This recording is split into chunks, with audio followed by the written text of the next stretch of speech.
Namaskar and welcome everyone. I'm really not going to overdo my content.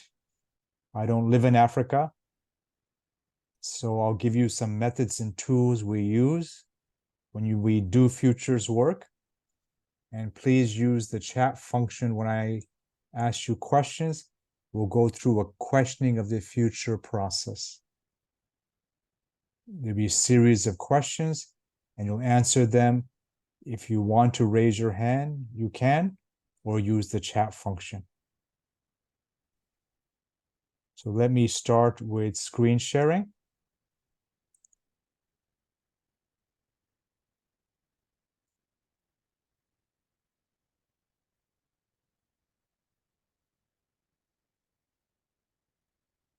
Recently, I was working in the UN office at the United Nations ESCAP, and it was taking 25 directors through a workshop on the futures of the world system.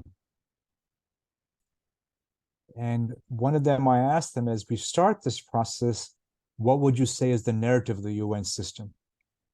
We all know the problems of it in terms of Security Council is just 5 members.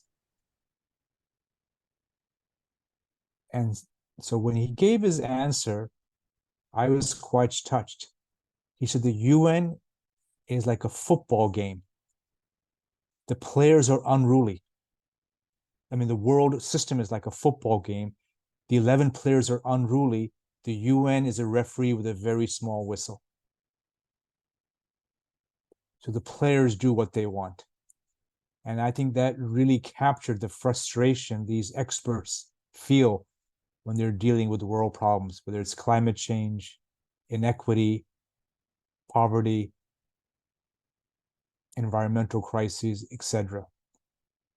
So then I asked them, after the end of the 2 days, once we did all the methods and tools, I said, okay, what would you like to see the UN like as a story?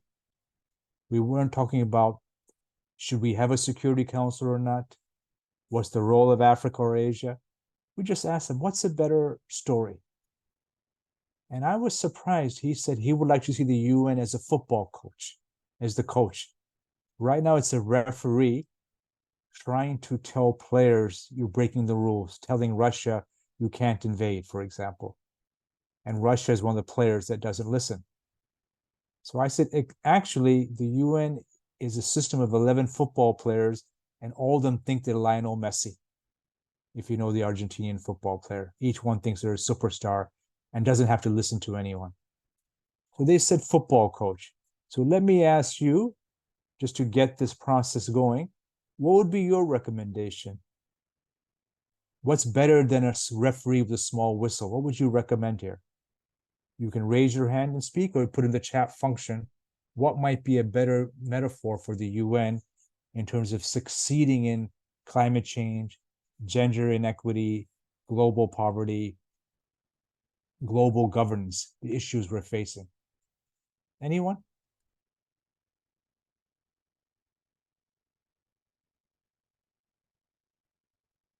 Que voulez-vous dire maintenant?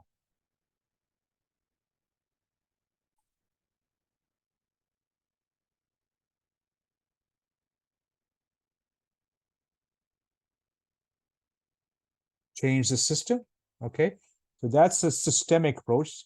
We want a different system, a broader Security Council that allows more members, for example, or where PR Sarkar says a bicameral house by population and by country. But what would be the metaphor underneath the system data? Okay, this is good. A round table, going from a table, a small round table to a big round table. That's not bad. So this is the round table metaphor.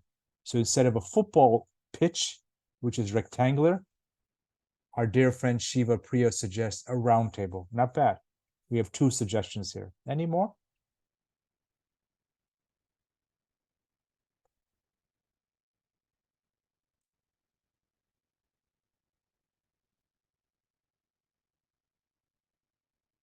Okay, all countries with equal rights. Again, that's a statement of strategy or a value. I'm looking for, as a metaphor, if it's a football team and the UN feels like They're just a tiny referee with no power. And they want to become a coach to advise people how to build a better society. That was his response. Now I'm asking you, okay, a cooperative goal, again, that's a vision, that's a goal. So are you still in the football game, or have you changed the metaphor? So I'm asking you to shift from strategy to narrative. Because my conclusion after 90 minutes is that all strategy is informed by story. Unless the story changes, strategy will fail. As Drucker may or may not have said, culture eats strategy for breakfast. Culture mange stratégie pour petit déjeuner.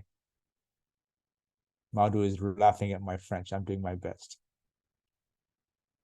Anyone else?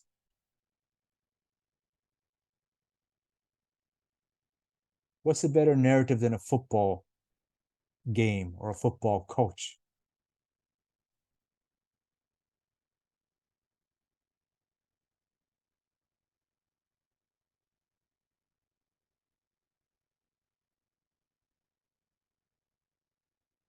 Okay, we seem to be stuck. That's okay.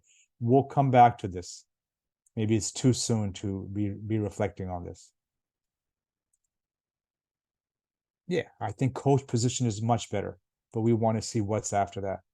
And the reason why I ask this is one of the metaphors I see a lot. Just this past week, or 10 days, I was working in Manila on communication strategy for a bank, in Hanoi with the Vietnamese Communist Party, in KL on Futures of Asia, and in Bangkok with the UN. And one of the themes that comes up a lot is organizations describe themselves as being in a castle in a round table. But outside the castle are hungry wolves. Hungry wolves they sense danger, they sense risk, and the hungry wolves are always attacking them. So whether it's education or transport, most organizations experience their life as being in a castle surrounded by hungry wolves. So let me ask you this again. Say you were running an organization and you wanted a vision of cooperation, as you're suggesting, equal rights, as you're suggesting, but your experience of the day-to-day is a castle surrounded by hungry wolves. What might be a better metaphor that gets you closer to your goal? You're in the castle, you're enjoying your life, but outside you feel are hungry wolves. What's a better story for you?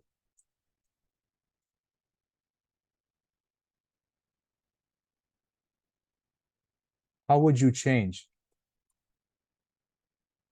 How would you change the story? Yeah, feed the wolf. That's not bad. It's a great answer. Feed the wolf, a community feast. So we're moving from a closed system, as many systems are, to what Dadaji is suggesting, community feast or block party. Make it more fun. Make people want to connect with each other. Right now, the experience is we have the answers, we're in the center, everyone outside is in danger. Knock the walls. Miro suggests you break down the walls. What are you protecting? So these are great answers to I would say, the challenge of today, organizations wanting to innovate, but unable to because of their lived experience of risk and fear. So you come up with quite two really good ones. Now, what's intriguing is when I run this across the world, some of people say, well, break the walls, have a community feast. The best response I received was become a team of huskies, make the wolves into huskies, and make sure the wolves have purpose. Again, many of you know this joke. When we ran this with Interpol, they said, find the junior detective, find the head of the wolf pack and kill them. So that's a high risk strategy. But I think yours are much more interesting. I was presenting in a place called Dubbo on the future of rural Australia. As we presented, the challenges became too difficult. So they proceeded to get drunk. And later they said, well, their salaries are so low, they can't make the transition. So when challenges are too big, people give up. So recently I was working again in rural Australia at the future of food. And in the earlier meeting, they said things like, what do we do with the rise of vegans, the rise of science and technology in farming? And they said things like, well, kill the vegans, kill the scientists, kill the coffee drinkers. And I said, well, why coffee drinkers? They said, well, they're early adopters. So in the process of change, people identify threats and, of course, want to get rid of them. So at this Dalby in rural Australia, which is the capital of cow production, we looked at the end of meat through cellular agriculture, stem cells to create food, veganism, etc. And they said, okay, well, let's change the strategy to see how we can become allies with vegans, organics. Instead of killing the scientists, how we can create the scientist farmer. In a workshop with UNDP in Egypt, they said the way to progress is not using AI for the wealthy, but AI for the poorest. Bring in artificial intelligence, new technologies to help the poor leapfrog the others. And finally, instead of killing the coffee drinkers, they said, why can't we lead? We're always resistant to change. Why shouldn't farmers themselves be leaders? So futures thinking is about trying to get ahead, to not be driven by past fears, by past stories, but creating new stories. So let me ask you this. If we think about the futures of Africa, what Africa could be in 2040, 2050, who are the wolves in the futures of Africa? You can answer this personally, or if you're a big thinker, answer this generally for Africa itself as a continent, or your own country. So who are the wolves in the futures of Africa in the next decade or two?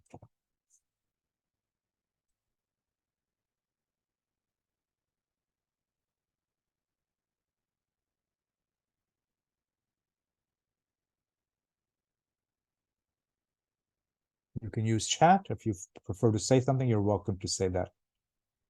Who are the wolves as Africa tries to go forward? Okay. External, the history of imperialism. I think that's a great answer. Anything else? Yeah, corruption. When a few take money from the many. There are two huge wolves you identified. They see a chance and they take it. So I think you, and Mira suggests, well, actually, it's when labor is not paid its fair share. So three wolves you've identified. Labor not getting its share, corruption, and then Guru Bhakti said, African themselves, I'm not sure if you're seeing that critically, themselves are the wolves, meaning we're doing this to ourselves. So these are four, and the fifth Shiva Priya suggests large corporations that make inappropriate amounts of profit from natural resources, or they don't bring the profits back in the local area. Fantastic. So I think this is the first thing to ask ourselves as we go forward, who are the wolves? Now, of course, it's the latest wolf, which I talk about in most of my presentations, is ChatGPT. AI in itself is a wolf. So we've done a whole range of workshops around the world. And I think what comes out that ChatGPT and AI will make the exploitation even worse. It will amplify current conditions. So in our workshops, whether it's with the UN, with Interpol, tomorrow I'm in Melbourne with Victoria Police, they say the first thing is it amplifies the inequity. Two, people don't look critically at the algorithms. So we have to use these technologies, but critically assess them to develop on our own algorithms. So clearly for Prout, what are Prout algorithms that can be fed into AI so it amplifies Prout values, whether it's humanism, Prama,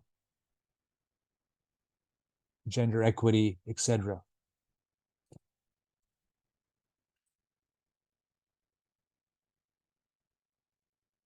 Often, because change is so difficult, we get stuck in the past. So in futures discussions, we always try to ask ourselves, what's the radical change? Again, in the UNDP project, this I thought was the most interesting. They called it Alibaba transformation, where you're funding, investing in smaller, formal, informal businesses and actually bringing them into the cloud, bringing them to technology. So that's actually was quite radical. Now, futures thinking is about the transition. The assumption is one world is dying, a new world is being created. Can we use the future to help in the transition? So we've been working with one group, and they have now moved in the last 7 years from an infrastructure bank to a knowledge bank, to just building to actually what people want is knowledge solutions for practical problems. So now, after years of working with them, they're the first bank in the world to do micro lending through gender bonds. These are bonds specifically tailored for females. So futures thinking is about how to help people in the transition, how to find the stories, how to create new stories, and how then to fund the transition. To not fund the past, but fund the future. And Dadaji Maheshwarana suggests use AI to reduce work week without reducing salaries. AI for equity. As you do this process, new stories, new strategies, new visions, often change agents get lost in trying to convince everyone. There's a great article in Science magazine that suggests you only need 25% of the people.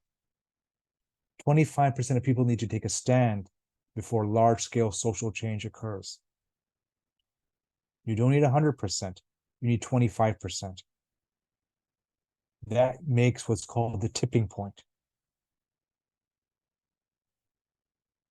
Is futures thinking the new story, the new vision, the new strategy? Does it work? And our research is very clear. For markets, if they do futures thinking, the long-term profits go up and they grow. With individuals, if you do futures thinking, you're more optimistic. And as you know, P.R. Sarkar always said, he's an optimist. Because you're thinking about the possibility. You're more open to alternatives instead of being stuck in the past. You think across areas. You're a scientist who knows farming, who knows gender equity, who knows governance. So you know many things. In this workshop, I'm going to take you through this process. We're going to focus on just a few, but this is generally the process of creating alternative futures, going from the world we don't want to the world we do want. And my book here, we discovered there's 7 factors in this process. So I'm going to take you through some of this with a focus on something called CLA, causal layered analysis, and I've sent you articles in French about it. The first idea is you want to get your group, if you're a change agent in Africa, to understand as you go to the future, people's brains are wired for the past. They'll ask you for the answer. You want to give them tips and tools. You want to rewire the brain through a learning process to create what's called new neural pathways, futures thinking. If you don't do that, then you'll be Kodak. We know today as AI spreads, you will amplify existing inequities. So if Africa doesn't leapfrog, as it has with M-Pesa in Kenya, Silicon Savannah, then it will become Kodak here as a verb, that you'll be even more behind the new technologies. So being Kodak means being going bankrupt. One's worldview is no longer relevant. Now, why is this the case? The world philosopher P.R. Sarkar suggests we've entered galloping time. It's a transitional time. In this phase, it's difficult because prama is gone. Prama is equilibrium. When prama goes, the tendency is to go back to the past, the old equilibrium. Sarkar says, no, you can't do that because time is galloping. Create the new equilibrium. That's essentially what we're trying to do today. And you have the ability, because time is galloping, you have the ability to move the horse quicker. You can exert influence on the horse. You can exert influence on time.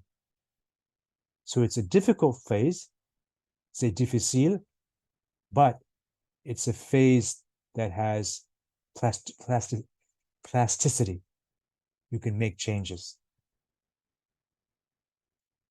These changes, as I've been suggesting, come from inner stories and outer stories. These stories have to be co-created. So if the old knowledge framework was the philosopher lecturing, this is co-creating slowly, step by step. What in Africa, what all of you would suggest is called Ubuntu. Our self is co-created with the selves of others. So my main learning when I was working in South Africa was in putting this section now together is we learn from the future. Many people learn from their present, and we're saying, no, learn from the future. Learn from where you could be. And the best quote is from Mandela, it always seems impossible until it's done. So now let's start our questioning process, and I hope this is recorded. You can make a report from this.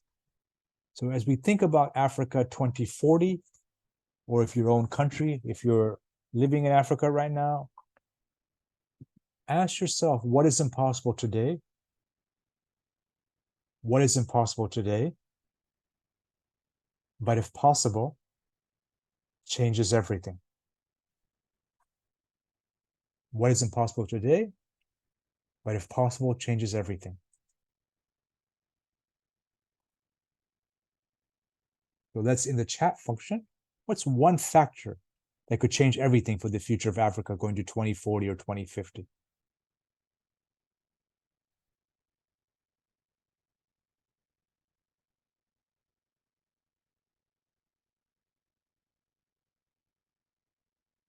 Only you would know that. I don't, I have no, I mean, I have my view, but my view is not relevant here. What's your view? Okay. Eliminate the collabo. I don't, can someone tell me what collabo means? Colonial, I think you mean, right? Yeah, collaborator. So that's interesting. Okay, I never heard that term before. Okay, eliminate that from moral leadership, impossible today, but if possible, changes everything.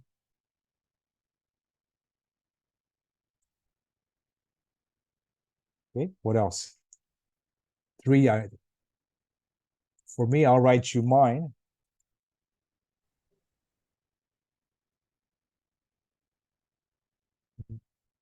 That's, to me, the game that changes everything. In Asia, every meeting we go to, we work on Asia Confederation by 2050. So we have three ideas here. The collaborators, moral leadership, African Union. Anyone else? What's impossible today?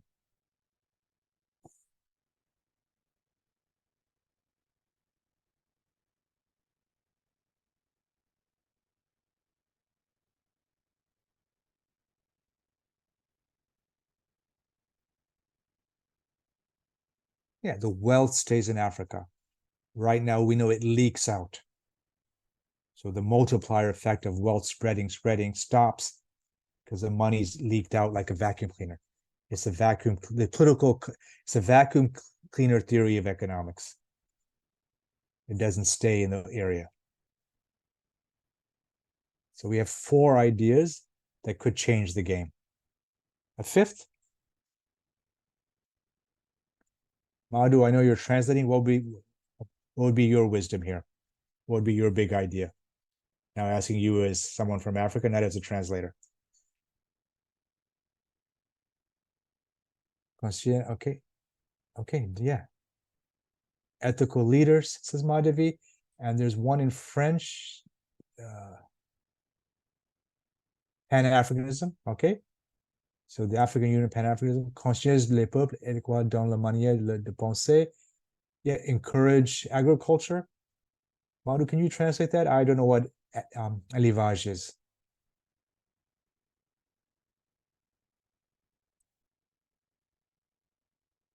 There's 6, 7 kind of ideas which you're saying are critical if Africa is to transform. But that's the content. Sadvipra mentality. Ah, Africa grows all the food that all Africans eat. So one is the content of what you've answered. Second, in any workshop, if you're running this to transform, this gets people to think about the impossible, because you want them to leave with the possibility of things that can change. Otherwise, they'll do what they did before. The second question in our journey is what's called the used future. I don't know quite how you translate that into French or Portuguese. Let me explain. If you look at schooling, even as new tech comes in, it looks like a classroom. The classroom's design comes from the factory. The purpose of schooling has been to create factory workers, which certainly makes sense in the model of the Industrial Revolution. But in 2033, it doesn't make sense. It's a used future. It continues even though it doesn't work. I was working in Norway with the ministry. They said, today we're like a factory. Tomorrow, let's become a jazz orchestra. I said, what does a jazz orchestra mean concretely for the student in your school? They said, concretely, it means we teach them individual excellence. We teach them to cooperate. And we allow for the unexpected, emergence. The ministry is there to ensure moral guidelines. So we want to go from the factory, which doesn't work, it's copy paste, to the jazz orchestra, which allows a new type of economy for Norway. When I was working in the Philippines with the president's office, they said there's only one solution for the Philippines. I go, what's that? They said, take a wrecking ball and destroy the factory. I said, there's no new story. We have to destroy everything about Filipino education because it continues colonization in how we learn, how we teach. So a use future is a practice that we continue but no longer works. It doesn't relate to our vision nor to strategy. It's dysfunctional. So what are the current use futures in Africa? You've told me what needs to change for the impossible to become possible. What are things that we're doing that don't work, but we continue? Acharya Dadaginanandaji says submission to imperial powers. Okay, that's one. Anything else? What are we doing structurally, or even at the local, very much at the local level?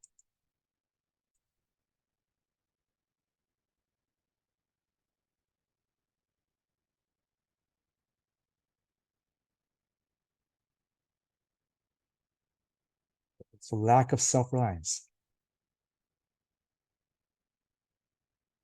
So dependence on the outside. Okay, that's one.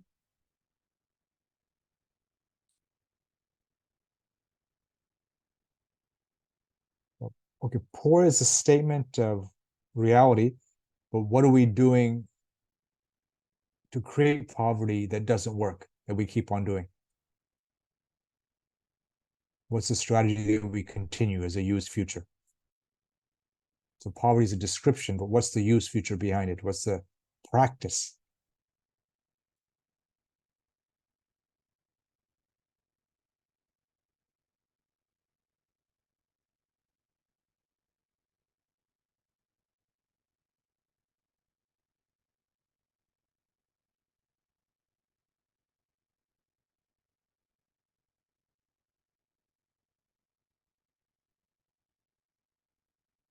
Anyone else? Or was that a difficult question? What's a practice in your village, in your school, in your country, or Africa as a continent that we're doing that doesn't work, but we continue doing it? In schooling, it's the factory. In organizations, it tends to be silos, bureaucratic silos. Yeah, I think Dadi said the youth future is save us. Someone else has to save us. That's come across twice.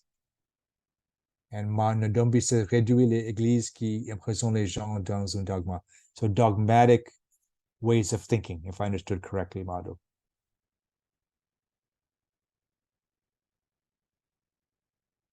Dogmatic mentalities.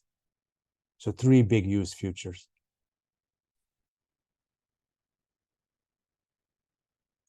So people-oriented development. Right now it's government-oriented development.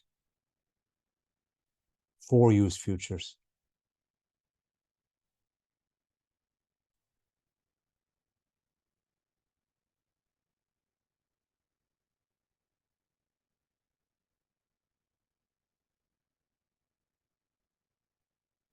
Anything else?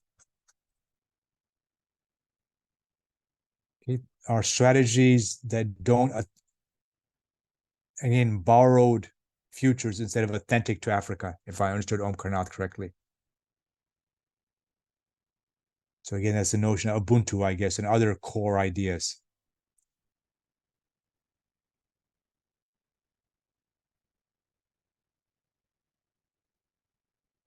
Okay, so we have 5 now.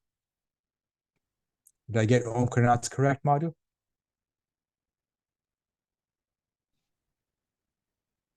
Oui, là, mais là, je peux intervenir. Allô? Madhavi says yes. Gender inequity. That's quite dramatic. So that's a used future. That somehow to keep one gender down would lead to economic wealth. And we know that's not the case, it's the opposite. God again understood the used future, in fact, is capitalism. So we have 6, 7 big picture things here. Everyone in this room is a philosopher, I can tell. This big picture stuff. If you find a local example in your area, your city, your country, that will even be more helpful. But I think these are quite universal. Okay, let's go onwards then. Oui, je voulais intervenir. Hein. Oui. Je voulais intervenir. Je disais que la crise actuelle est une crise de l'éducation. C'est un travail de longue haleine. Il faut changer le système éducatif à la base. C'est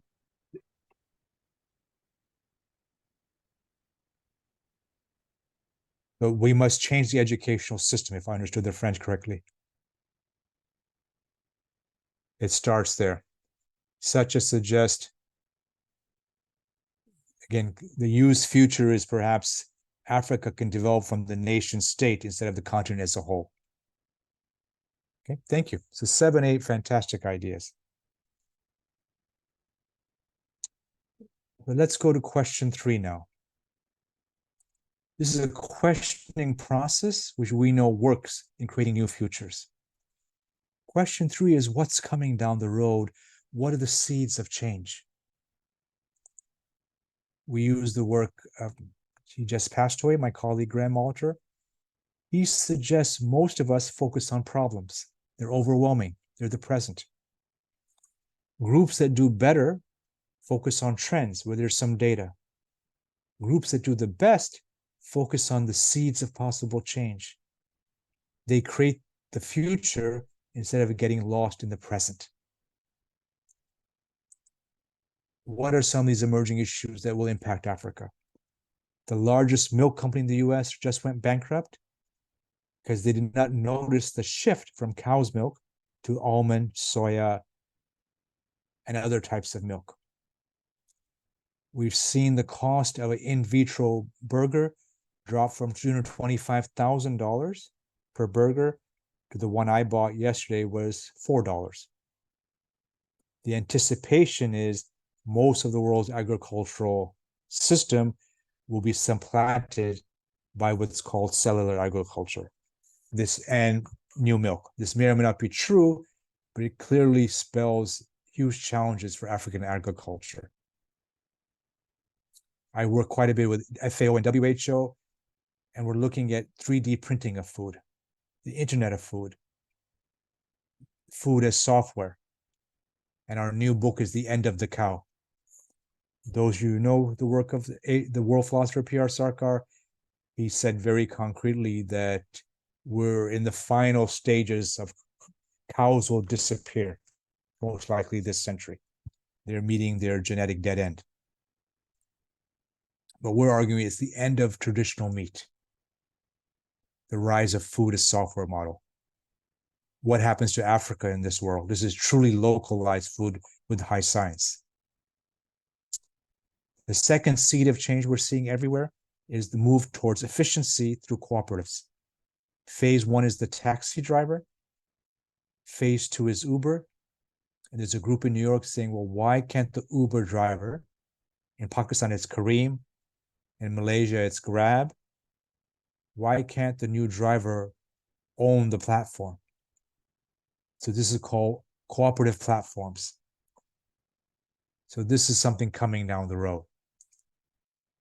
The third shift we're seeing coming down the road is what's called peer-to-peer energy systems. Each home, each village has solar with a battery, and everyone shares the energy. So it moves away from fossil fuels and moves away from nuclear energy. The first discussion of peer-to-peer happened in South Africa. 8 years ago, there was a discussion. I was at that meeting there, and they loved it so much. They said, we'll go to the prime minister and start this process. And then in the next meeting, we were about to have the next meeting, but unfortunately, the head of the energy company was arrested for corruption, and the project stopped.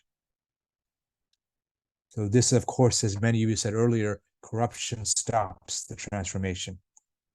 Fortunately, Bangladesh has jumped here, and they've created the first P2P energy sharing network. The fourth big shift we're seeing is by 2060, the under 18 population of Africa will be 1 billion. By 2050, 40% of all the children in the world will live in Africa. And by the end of this century, 40% of all humans who live on this planet will live in Africa. This is not a minor shift, as you can see. I would say there's two grand demographic shifts. One is aging, and the second is the Africanization of everyone. We're also reaching what's called peak human. By the end of this century, the population will go to 11 billion, and then it will keep on dropping for the foreseeable next 500,000 years. In fact, probably 10,000 years. So we're seeing what's called peak human. So really by the 23rd century, you can imagine that Africans will probably constitute most of the humans on this planet, more than 40% by this century, but let's see. So what I'm suggesting here is that we're in a transition to a new era. Now, if you know Sheikh Yamani, he said that does not mean the old era is simply gone.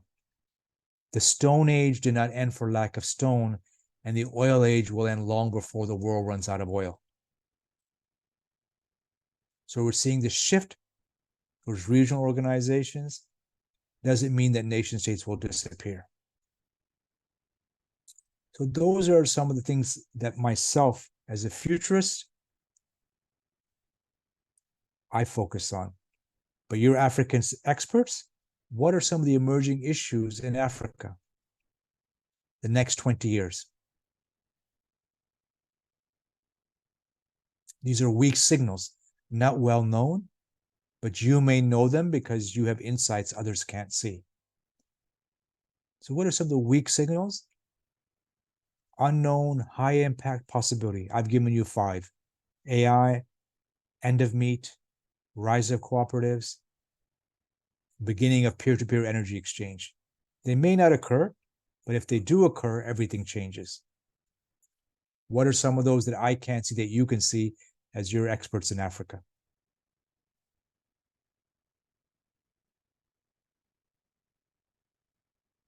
Okay. So the first thing Paramashiva says really it's transformation of education. An educational revolution in Africa is the emerging issue. I mean, in my language, I call it learning from anywhere, anyone, anytime.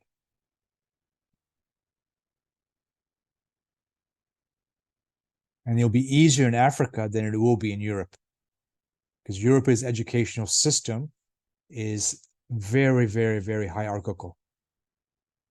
There's a far greater chance of educational revolution in Africa than there is in Oxford or Cambridge or Yale or Harvard.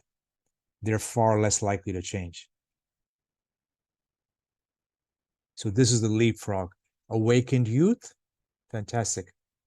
You have so many youth, if they awaken, it's a huge emerging issue. Brilliant, Adaji. Thank you. Others? We have 3 there.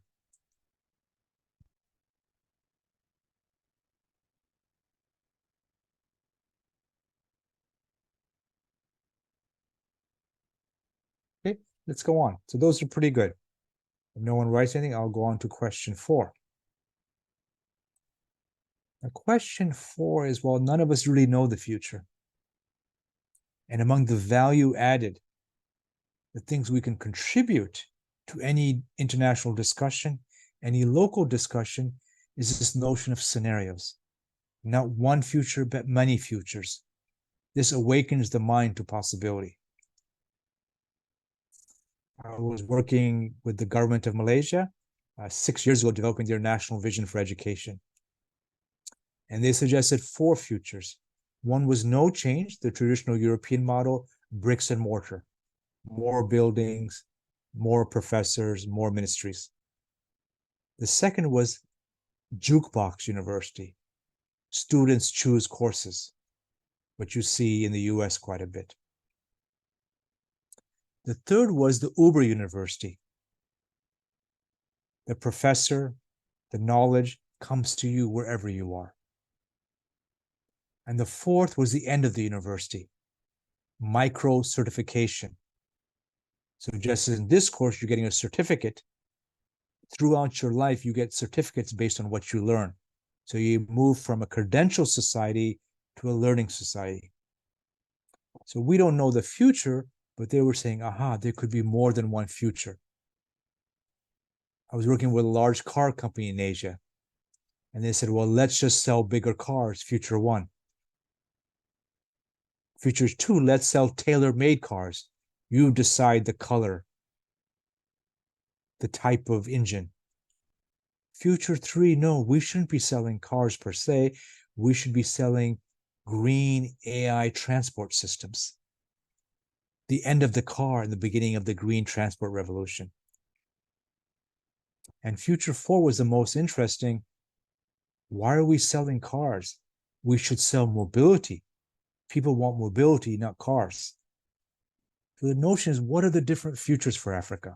So let's ask ourselves, what would Africa look like in one sentence if there was no change, if today continued? What would be the headline? It's 2040, there's no real change. What does Africa look like? Okay, chaos. It will get Africa, chaos, 2040, right? More youth, AI leads to more inequity, culture stays oppressed,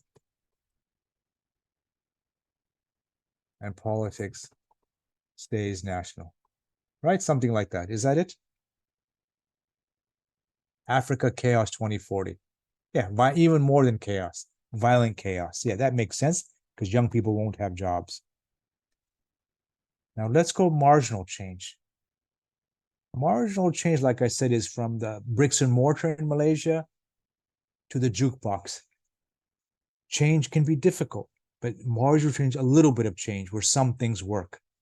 Some things are accepted by corporations, by government, but not everything. What would a marginal change look by 2040? Some success.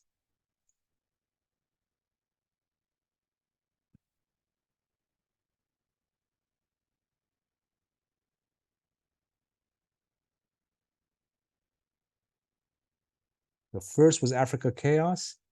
Okay, this is good. So this is Africa scenario 2. Rise of the African Union.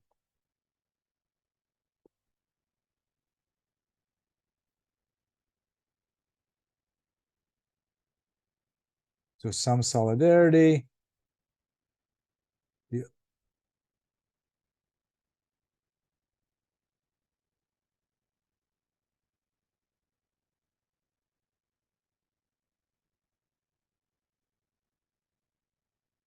Yep, we'll call it Rise of the African Union 2040. Some fight against imperialism, some solidarity, local markets, Pan-African markets. So we can see progress by 2040. Not bad. The third scenario is more interesting. What's the adaptive? What does African Union look like what does Africa look like in a world where there's quite dramatic changes, as again the Asian philosopher Sarkar said? Rise of co-ops, gender equity, peer-to-peer technology, regionalization, amazing AI, women rising up. Okay, so what would scenario 3 look like? What would someone want to call it?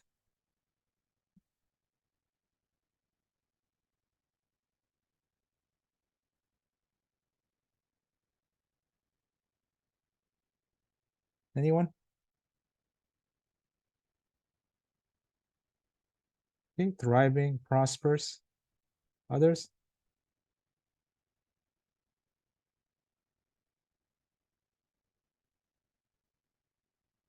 Any other term we can use? Those are good terms.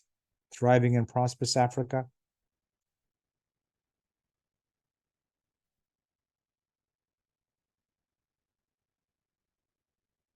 Maybe this, Africa leaps ahead. It's not tied to the Industrial Revolution. It can do something quite different. It's prosperous, it's thriving. Young people have purpose, they have vision. Gender equity really takes off.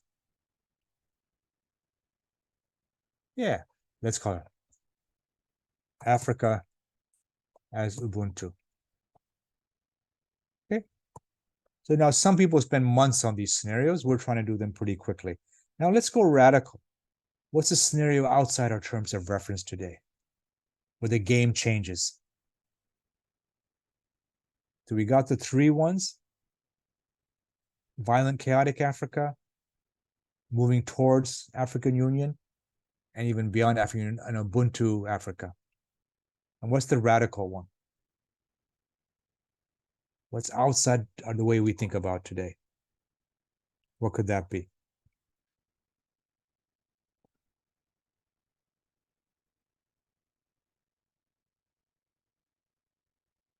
It's okay if this is difficult. It's meant to stretch our brains, to get us to imagine.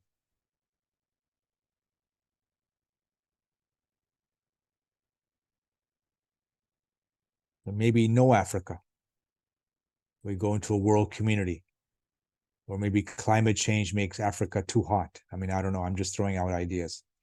What's radical? Yeah. Okay, that's not. I like that. Number 4, we'll call it. That's really cool. Planetary Africa. New Gaian. So this is quite radical. The new Gaian system.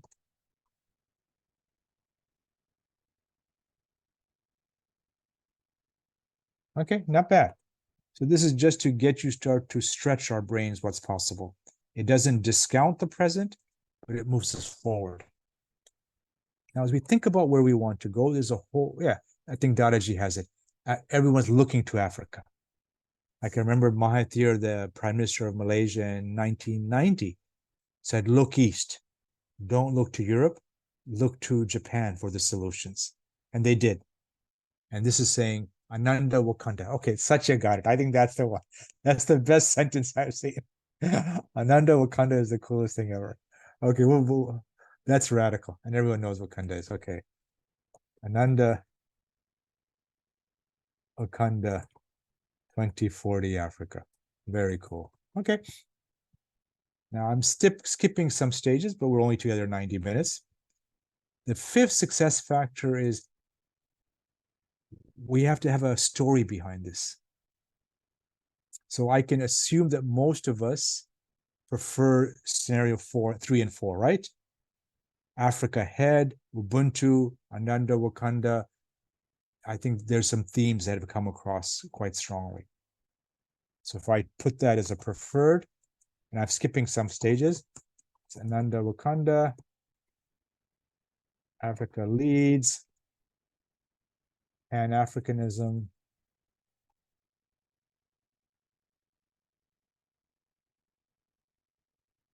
young people have purpose, they're not violent, they're peaceful, new educational systems.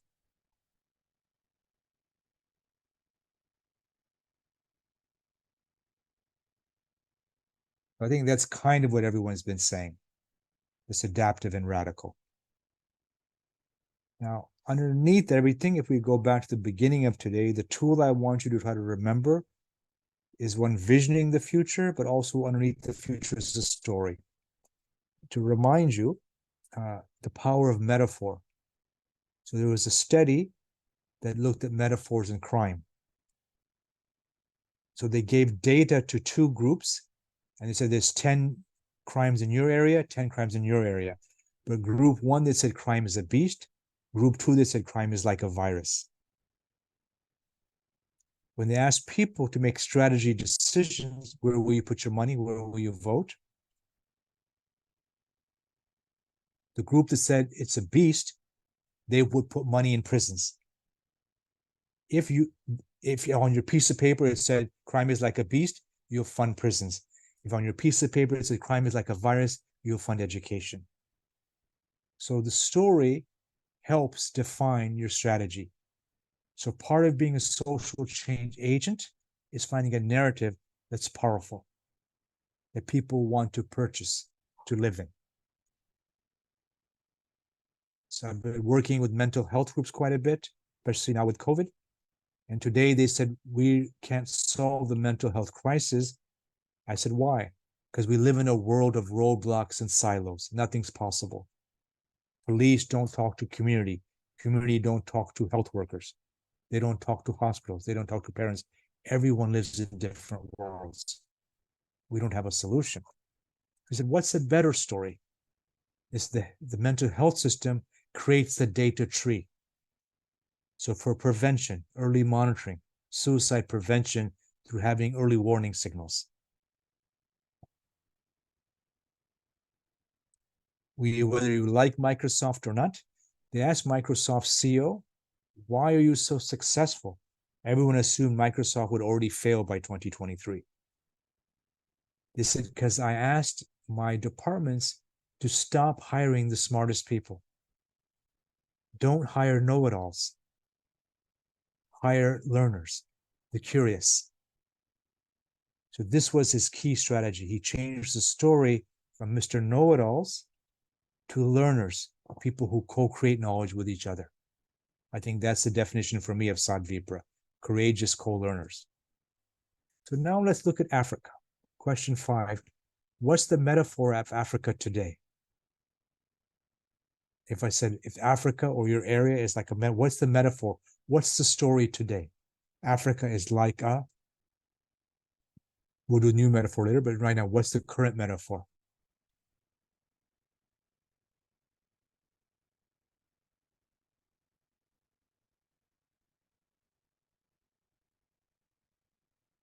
Yeah, that's really it. Each country on its own. So that's the metaphor, each to its, and I'll say each to his own. It's very male, it's protective, it's individual. That's very powerful. Any other metaphors? I quite like that. Basket case, very powerful too. I remember Bangladesh was seen as a basket case 40 years ago, and now its economic development far surpasses India, far surpasses Pakistan. They've done something radical there. So each to his own, basket case, two great metaphors. Anyone else? If you're a local African speaker, you can say it in your own language, whether it's Swahili.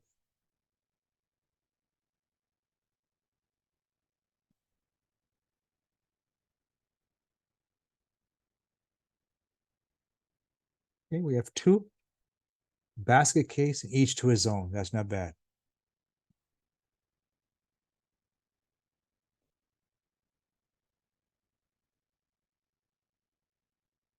Let's go back.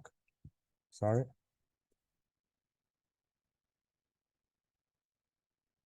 I'm trying to write now. Can I write on here? No.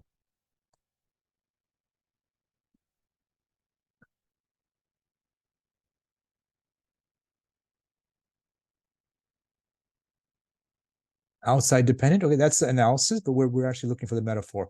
I think we have it. Basket case and each to its own. How would you say outside dependent as a metaphor?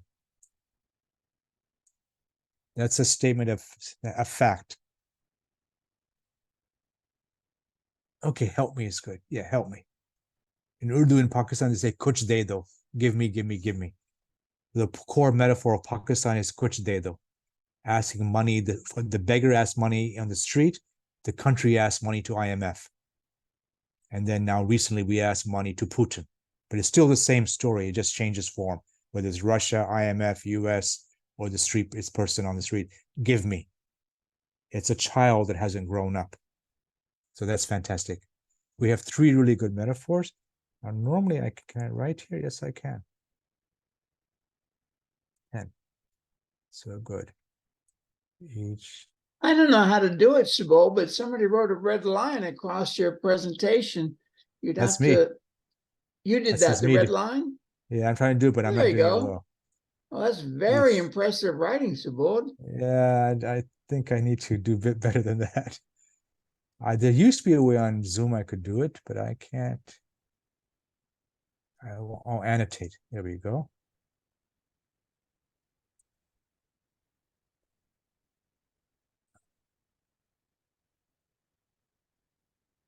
Is anyone else? Okay, how can I? Yeah, I can erase this. You make a whiteboard. Stop the presentation. That's the only way. Yeah, I'm trying to see. Yeah, how do I stop? Okay, yeah, I want to be able to share and write. So where is that on the PowerPoint? Back to chat. Use slideshow. Here we go. I think I have to stop this. I probably have to stop sharing. Right here. No, I'm unable to. That's okay.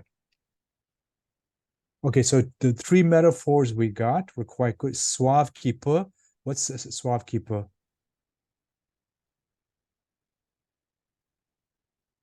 And save yourself. Okay, these are really good. Save yourself because we don't trust the system. Those are four really good ones.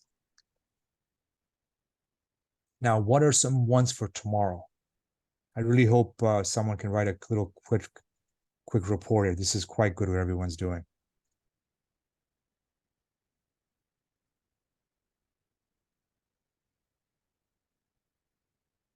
So now we did today. So if the current one is we have four good ones here.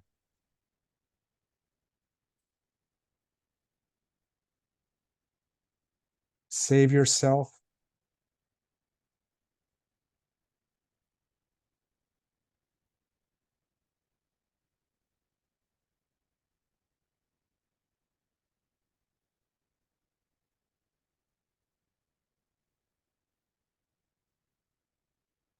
Anyone? Okay, join us. Yeah, that's not bad. So that's a new story. Join us is one. And what's a better one from each country on its own? You want to start to flip to think what's a better story that captures people's imagination. We are the world. Okay, that's not bad. So we adjust ourselves to we are the world. Others?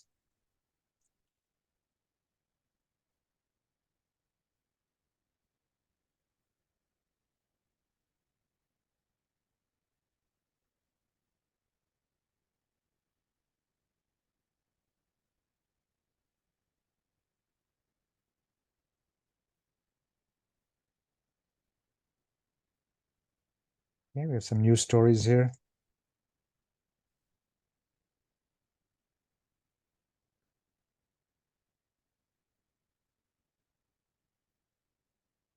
My meeting chat is now stuck.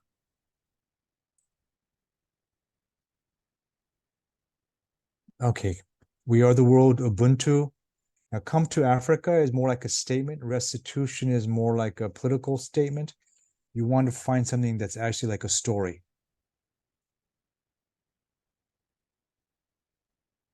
Like restitution is break the chains.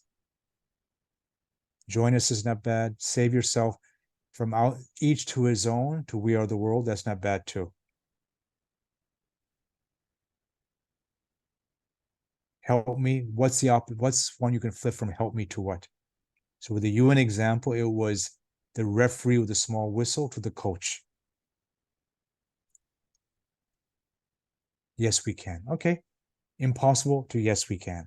Again, some can be overly simplistic, but you're trying to find a metaphor that gets you going. Live fully. Okay. Again, not bad.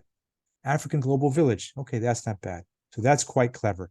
That links to the earlier scenario, the actual radical scenario, the global village of Africa. That's actually, I think, that's making claims on the future of the entire planet. Yeah, the place to grow. Africa, the place to grow. So again, you're trying to suggest stories where people get excited and want to be part of. And the next part of what we try to do here, once you've done that well, and we're just hinting here. So I just want you to think about when you're using this for your work, always ask yourself, what's the new story you can use?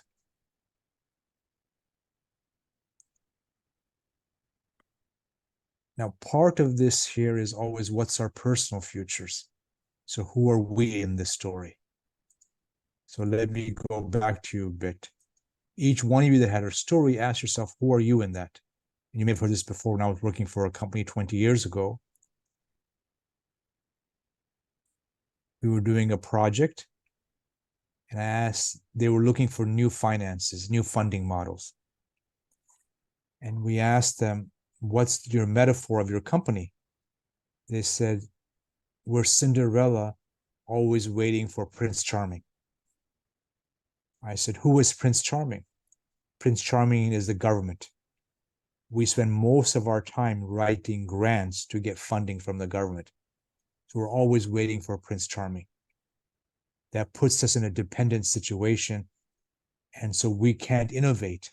We're always stuck. And so as we were about to discuss the news story, one of the vice presidents got very angry, started to yell at us. And then I said to her, what's going on for you? Qu'est-ce qui passe pour toi? Pour vous. And she said, can't you tell? Tu es stupide. He said, I am the wicked stepsister. I am the wicked stepsister. And I was not smart enough to understand that, but she was saying, I intend to sabotage the project. I quite like, my problem is I want to be Cinderella. The funding is not going to my department, it's going to someone else's department. And so she was not bought into the story of innovation. She was hurt and upset, and I didn't know what to do there. Now I always ask, who are you in the new story? So now let me ask each one of you to say, if you said the story was the most exciting growth place, African global village, live fully, yes, we can. Who are you in that story? This is the critical part, because the assumption is you're an actor in this new narrative. As an actor, what's your role? So let me start with Madhu. If the new story is Africa, the global village, who are you in that story?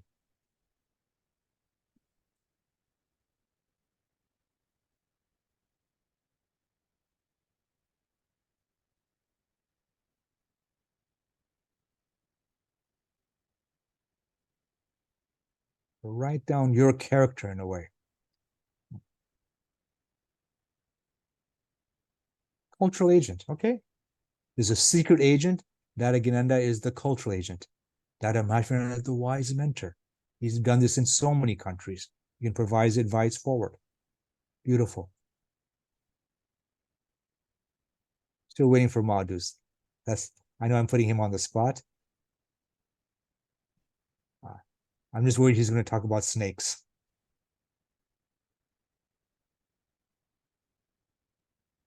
The wise mentor, cultural agent, perfect stories. Anyone else? Because if you're going to play a role in this, whether it's Africa or any other foresight project, you have to have an actor, a character who can make a difference.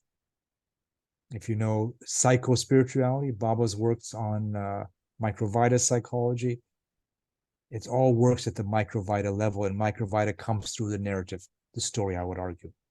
Wisdom handler, perfect. Not snake handler, but wisdom handler. Not bad. Space holder, thank you, Mira. Now, each one of you is telling us your role in this. So then you have a stake. That's fantastic. Well, this is a critical part. Now, let's conclude with the last 15 minutes. Is putting this all together. And this comes through something called CLA. I hope you've done the readings. The assumption is there's 4 levels of analysis. The data, which is the problem. The system, what you said, imperialism, corruption, nation states. The worldview, individualism, and the metaphor, which you said was things like help me. And then finally, you want to shift this to find the new story, the new worldview, the new system, and the new headline. So let's see if we can do this. So this is 4 levels of analysis. So I'll give you the example of Brunei. When I was working there, they said today, so litany is the data, which you see everywhere. We're the second most obese nation in the region. Yep, that's the headline. Why? Well, we're very rich. We have endless food. We subsidize white rice and we watch TV all day. Why? What's the culture? Rice culture. Rice, rice, rice. What's the metaphor? We live to eat. We live to eat. That's your statement there. That describes the present. Where do you want to go? We want to eat to live. Manger pour la vie. You want to eat to live. What does that mean in culture? From rice, rice, rice to health, health, health, well-being. Now, worldview that doesn't change systems fails. So what does that mean? Well, we're going to tax sugar, tax oil, move towards plant-based, encourage natural organic foods, reduce meat. That becomes the nation's 5 strategies. Eat to live, go towards well-being, tax sugar, stop rice subsidy, plant-based diet, reduce meat, go natural, go organic. Now, Sunny, you have 5 strategies. What's your headline, your measurement? In 2030, we're number 1 in health indicators in ASEAN. So it's a very clear national strategy.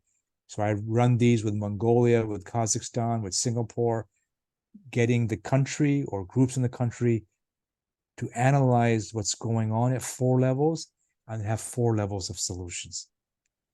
Those of you who know Sarkar's work, it's really working at the koshas level. Koshas. So let's go forward.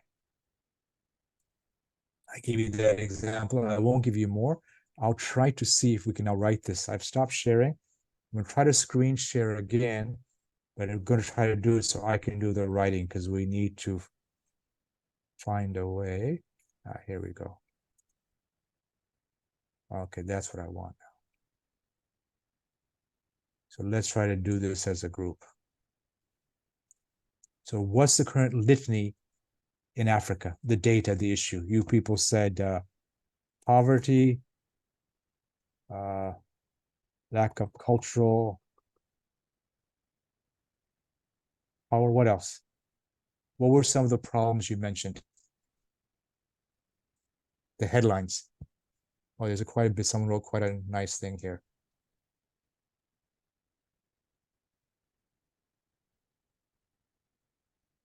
Okay, that's beautiful. Thank you, Satya. Okay, so if we can now move to this question here. What's the litany right now?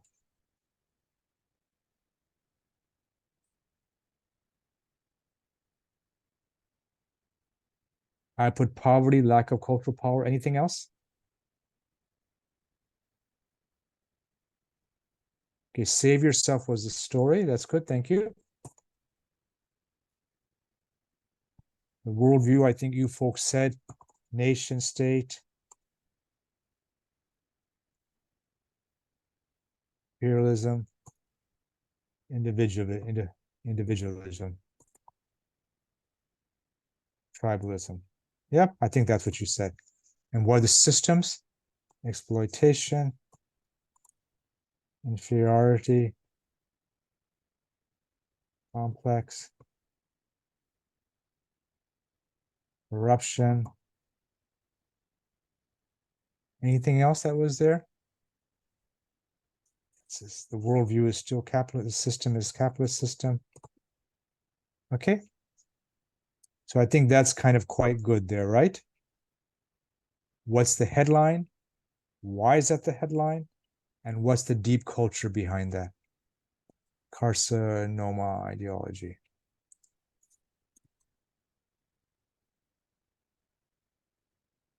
Okay. Is everyone pretty happy with that? If someone said you have a 1-minute speech at the UN, tell me the problem, would that kind of do it? Carcinomic. Okay, got it. Cancerous, if I understood. Ideology. I think this captures system is dependent, workers not paid fair share, young people searching for meaning and purpose.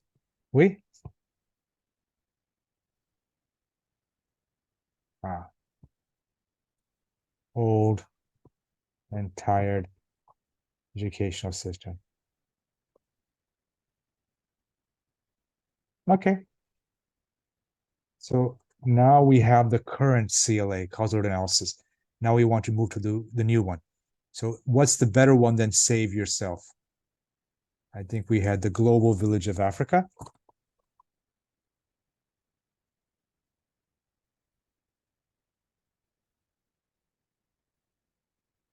Save each other, if I understand correctly, Madhu and others.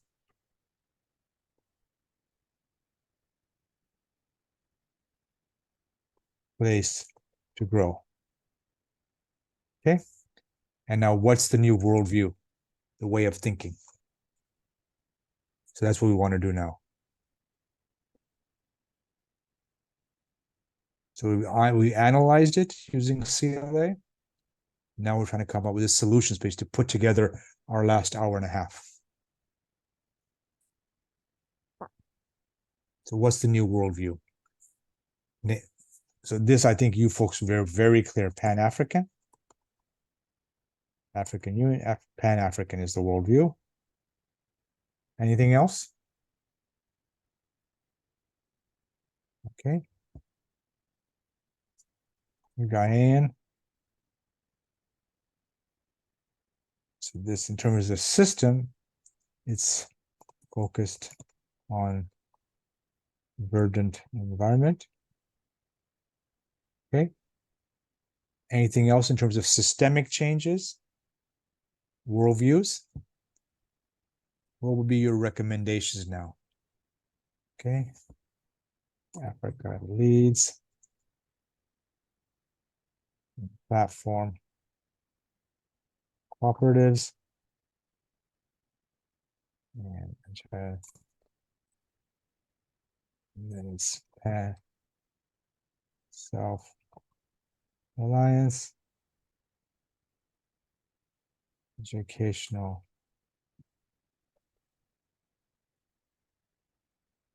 liberty, education liberates. So we have 4 or 5 things you're actually suggesting. Anything else? Okay, this is not bad now. I'm just looking at our time. What's the new headline then? Today's poverty, lack of cultural power. Anything else you want to add in terms of the litany by 2040?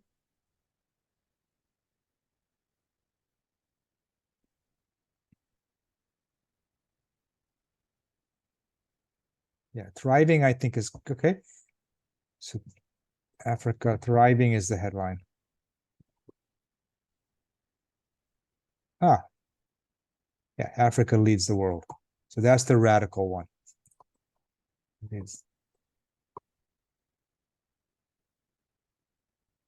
And here I would add demographic dividend. There's a phase in every continent's trajectory. In Europe, it was 50s, 60s. Lots of young people, few old people. That leads to labor productivity. India has just entered that, and Africa is about to enter that. There's 20, 30 years where if young people have purpose, it creates amazing wealth. Europe has now entered the aging society, so there's a demographic dividend. China is just leaving it. So I think we go with Africa leads the world. So this is now a CLA. In a very simple snapshot, it sets up the measurement, the system,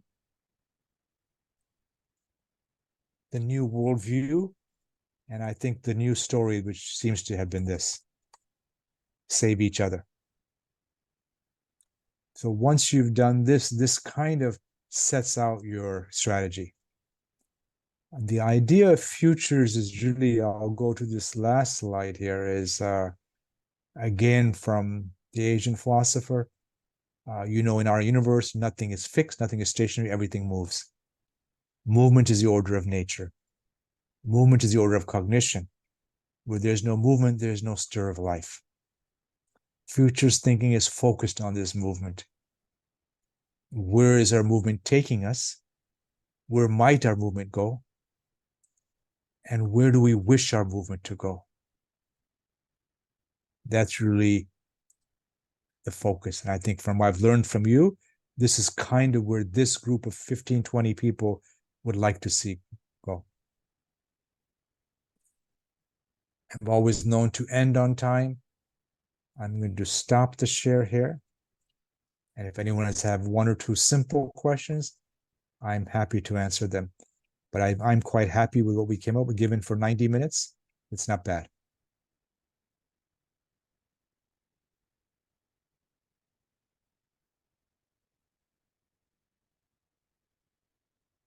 Any queries, questions?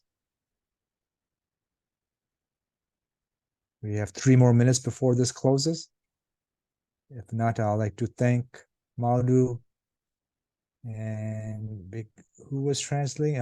Mando Dimba, who was, and our Manish, and of course, and Dada Maharaj Fernanda for creating this space.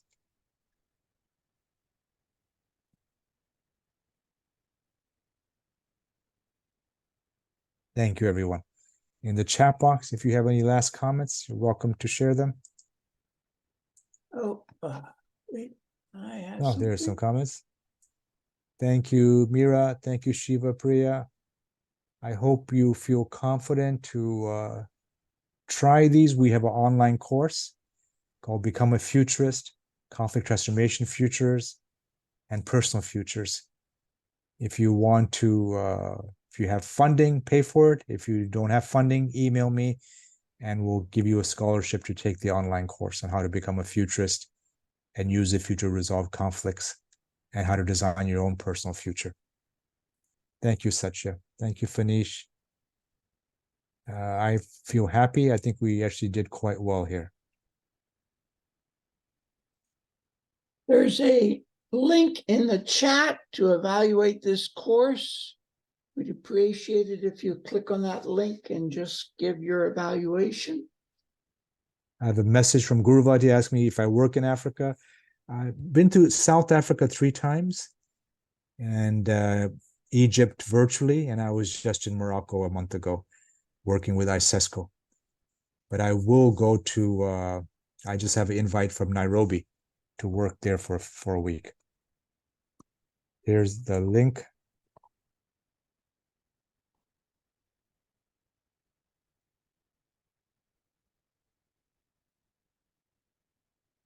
Yeah, so you can pay, or we're happy to give you scholarships. For a scholarship, write 1 paragraph why you want to. I think Madhu has taken one of the classes. Madhu, do you want to say something to everyone about it? How we can help in your proud work? Madhu, I think you can come out of the interpretation room, or I can end the interpretation rooms. Probably easier. Go ahead, Madhu. Oh, okay. Yes, thank you, everyone. Thank you, Dada. Thank you, Brother Subodh and Sohail and Guruvati for inviting me to do the translation. It was very wonderful. And I would just say that this course on future studies is just an amazing course to attend, because it helps to completely transform your vision for the future, the present to the future. It gives you possibility, opportunities, and many options to be able to thrive into this into life in general. So I think for the case of Africa, that's to be a very great tool that most Africans should be completely aware of and come across with it and be able, because I know we all have this determination and eager to transform the situation, the cases in Africa, but the tools reside Nós in podemos those studies. transformar a situação da And África. I will encourage estudo. everyone to do that. Temos que encorajar as pessoas a fazerem isso. Okay, I that's think what I wanted to say. Merci beaucoup. I Yep. think I've given the link, if you went to everyone. I'll give it again. So it's something that adds on to the Prout work. It's not, it's the futures part of Prout and our own website.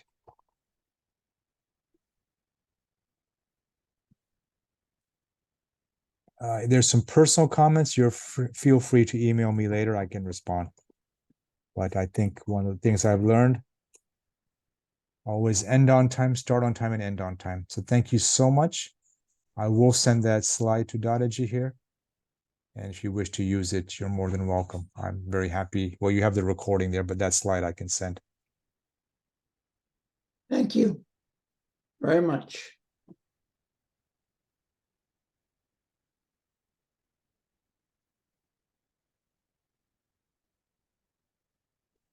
Yes, you said the PowerPoint presentation. Yep, You I can send send it. to us. Yep, I can send as a PDF. Thank you. Now I've lost it. Where am I?